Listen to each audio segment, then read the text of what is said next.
Deus tem planos para cumprir em nossas vidas. Essa é a mensagem de toda a Bíblia e é isso mesmo que estamos estudando aqui no Encontro com a Palavra, escrito pelo pastor Dick Woodward e narrado pelo pastor Edson Bruno. Fique atento a mais um programa que o Ministério Cooperativo Internacional leva a você. Com você agora, pastor Edson Bruno.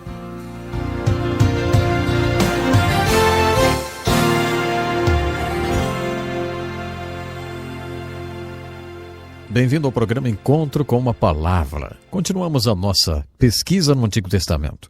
E eu sou muito feliz que você esteja comigo acompanhando esse estudo. Já completamos o livro de Êxodo e agora vamos iniciar o estudo no livro de Levítico. Pessoas que estudam a Bíblia consideram o livro de Levítico como sendo um livro de difícil interpretação. Como já dissemos antes, estas pessoas que começam a ler a Bíblia o fazem muito bem até chegar à última terça parte do livro de Êxodo, quando chegam nas especificações do tabernáculo no deserto. Isso aí reduz a velocidade do estudo e então, quando chegam no livro de Levítico, desistem de tentar entender a Bíblia. A palavra Levíticos significa aquele que pertence aos levitas. Os levitas eram os sacerdotes. Para entender o livro de Levíticos, é absolutamente essencial que você entenda aquele pequeno tabernáculo no deserto, como foi chamado. Bom, eu já disse antes, a palavra tabernáculo significa tenda. Esta era uma tenda, uma pequena tenda no deserto, a qual Deus ordenou Moisés para construir. Era uma tenda de adoração. Primeiro, ela tinha uma pequena cerca em sua volta. Isso se assemelha a uma cerca de tela que conhecemos. Como eu já disse antes, você não ficaria muito impressionado se visse essa tenda. A área dentro da cerca era o pátio. Mais tarde, o Templo de Salomão foi construído nesse mesmo padrão. O pátio media 5,5 hectares. Foi nesse pátio que mais tarde Jesus virou as mesas dos negociantes que profanavam esse lugar tão santo fazendo lá seus negócios. Mas na tenda de adoração o pátio não era tão grande. Não passava dos 14 metros de largura. Se o pecador quisesse o perdão de Deus, ele iria para a tenda e então o sacerdote o encontraria no portão do pátio. Existiam lá algumas mobílias que possuíam um profundo significado. A primeira mobília era chamada de altar de bronze. Era como uma grande churrasqueira. Mas, claro, isto era muito sagrado. Durante todo o tempo o fogo era mantido aceso naquele lugar. O propósito desse altar de bronze era para sacrificar o animal que o pecador trazia para poder receber o perdão de seus pecados. Enquanto o pecador ficava no portão do pátio, o animal era colocado no altar de bronze. Ele jamais poderia entrar na tenda de adoração. No compartimento onde Deus se fazia presente, o pecador nunca poderia entrar. Quem entrava no lugar do pecador era o sacerdote. Primeiro de tudo, o sacerdote colocava o animal do sacrifício no altar de bronze, enquanto a fumaça do sacrifício subia até Deus. Então o sacerdote ia para a próxima mobília, que era o lavatório. O lavatório era composto de uma grande bacia. Esta mobília era muito bonita e sofisticada. Aquele era o lugar onde cerimoniosamente o sacerdote se lavava no lugar do pecador, que permanecia, lembrem, no portão do pátio. O tabernáculo ou a tenda de adoração era dividida em 2 compartimentos. Existia um compartimento que era chamado de lugar santo. Havia ali um espesso véu que dividia esse lugar santo do compartimento interno, que era chamado de lugar santo dos santos. A glória de Deus habitava naquele maravilhoso lugar chamado Santo dos Santos. Como o sacerdote entrava na tenda de adoração e se movia entre a mobília que lá estava, eles se aproximavam da presença de Deus que habitava naquele lugar. Existia na tenda de adoração 4 mobílias diferentes. Após se lavar cerimoniosamente no lavatório, o sacerdote entrava para o lugar santo. À sua esquerda estava o castiçal. O castiçal era altamente significativo. Representava a revelação de Deus para as pessoas quando ele lhes deu a sua palavra. É muito claro para nós que eles não teriam tido o conhecimento desses procedimentos para se aproximar de Deus se ele mesmo, o Senhor, não tivesse lhes dado a sua palavra. Assim, o sacerdote diante do castiçal agradecia ao Senhor por ele ter revelado ao pecador, que ainda estava lá no pátio, que através de sua misericórdia ele poderia se achegar a Deus, ter o perdão e ter restaurada sua comunhão com Deus. À direita havia a mesa dos pães.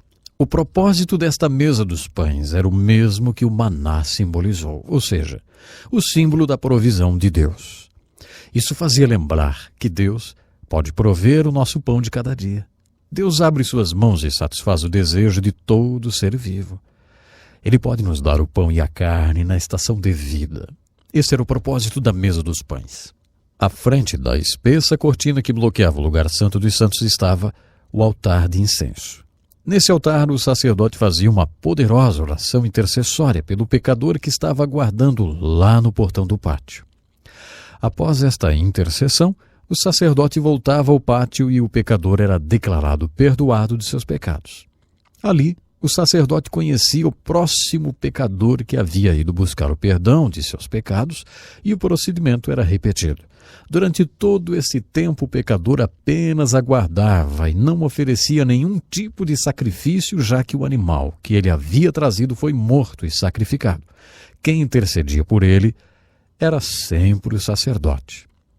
Uma vez por ano, todas as pessoas se reuniam em volta da tenda de adoração. Nesta ocasião, o sumo sacerdote passava pelo véu e entrava no lugar santo dos santos oferecendo um sacrifício de sangue para o perdão dos pecados de todas as pessoas. Essa era uma ocasião muito especial. Isso acontecia apenas uma vez por ano. Diariamente o sacerdote somente ia até o altar de incenso. Eu gostaria agora de olhar mais de perto para estas mobílias. Na verdade, vamos examinar uma de cada vez. Todos os artigos de mobília do tabernáculo tinham argolas especialmente colocadas em cada um, para que quando o povo voltasse a marchar, as mobílias pudessem ser levadas com facilidade. O altar de bronze realmente simbolizava o Evangelho no Novo Testamento. Se olharmos para essa tenda de adoração, temos que dizer que cada artigo de mobília encontrado nela é um retrato de Jesus Cristo. Na verdade, todo o tabernáculo é um retrato do Senhor Jesus. Quando o próprio Jesus disse que Moisés havia escrito sobre ele, sem dúvida ele estava se referindo à tenda de adoração ou ao tabernáculo. O altar de bronze nos fala sobre a morte de Jesus. Todos os animais eram sacrificados no altar de bronze e todos estes animais são um símbolo da morte expiatória de Jesus na cruz do Calvário. Então temos claramente o altar de bronze falando a nós sobre a cruz do Senhor Jesus. E ele nos diz: vocês não podem se aproximar do santo Deus sem o sacrifício. Sem o sacrifício de sangue não existe nenhuma remissão de pecados. O altar de bronze nos diz que Deus é justo e santo. Deus deseja que sejamos também como Ele, justos e santos. O Senhor Deus condena tudo que não é justo e santo.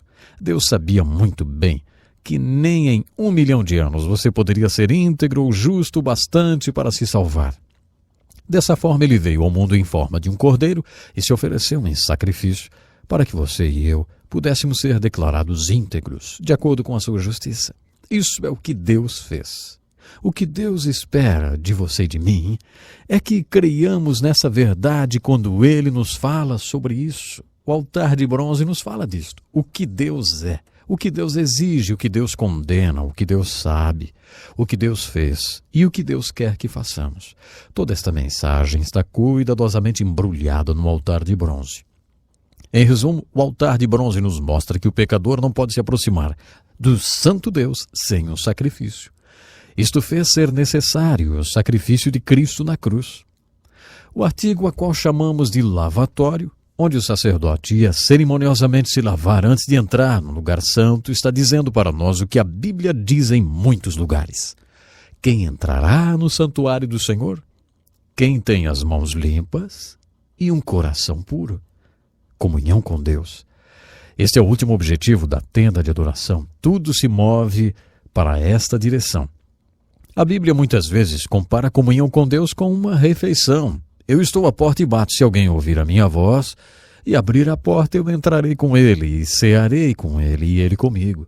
Aqui Jesus fala de comunhão com Deus como se fosse um grande jantar. E ele nos diz que Deus está convidando pessoas para esse jantar. As pessoas estão sempre achando desculpas. Ou é o trabalho, ou a mulher que se casaram, ou enfim, o mundo em que vivem, ou é o marido, enfim. O fato é que sempre estão achando desculpas. Não querem vir e participar desse banquete. Comunhão com Deus é descrita como um banquete ou lavatório. Está dizendo para nós o que nossa mãe nos dizia quando éramos crianças. Ei, lavem suas mãos antes de virem para a mesa. Lave-as antes de você vir para o jantar. Antes de você vir para ter comunhão com Deus, você tem que ser lavado e limpo antes de você vir para ter comunhão com Ele. Esta era a mensagem do lavatório. Na sala superior, Jesus estava lavando os pés dos apóstolos. Você lembra disso? Após ele ter lavado os pés de 6 discípulos, ele chegou para lavar os pés de Pedro. Você sabia que o mestre foi exatamente para ter a oposição de Pedro? Pedro foi bem claro ao perguntar: você está vindo para lavar os meus pés? O Senhor poderia ter dito: bem, Pedro, isso é exatamente o que eu vou fazer. Eu já lavei os pés de 6 homens aqui e agora é a sua vez. É exatamente isso. Eu estou vindo para lavar os seus pés, Pedro, então fique quieto. Mas o Senhor foi muito gracioso e paciente. Ele teve um grande diálogo com Pedro. Ele disse: agora você não entende o que eu estou fazendo, mas você entenderá isso mais tarde. Foi aí que Pedro disse: você nunca vai lavar os meus pés. E Jesus então finalizou dizendo: bom, se eu não lavar os teus pés, você não terá parte comigo em meu reino. Esta é uma grande verdade. Se eu não lavar você continuamente, então você não tem parte comigo, você não tem nenhuma comunhão comigo. Isto é o que Jesus estava querendo dizer. Quando Pedro ouviu aquilo, e você conhece muito bem o impulsivo Pedro, não? Ele disse: então eu quero um banho completo, lave minha cabeça, minhas mãos, me lave por inteiro. Se isso é necessário para eu ter comunhão contigo, eu quero tomar um banho agora. Lava-me todinho. Bom, ali o Senhor deu um grande ensinamento. Ele disse: Pedro, quando um homem tomar banho fora de casa, na volta ele sujará seus pés, porque eles estarão úmidos. Então, quando ele chegar na sua casa, não vai precisar outro banho completo, apenas lavará os seus pés. O que o mestre estava se referindo era o banho da regeneração. Tendo tomado o banho da regeneração, como caminhamos através desse mundo, nossos pés ficam sujos.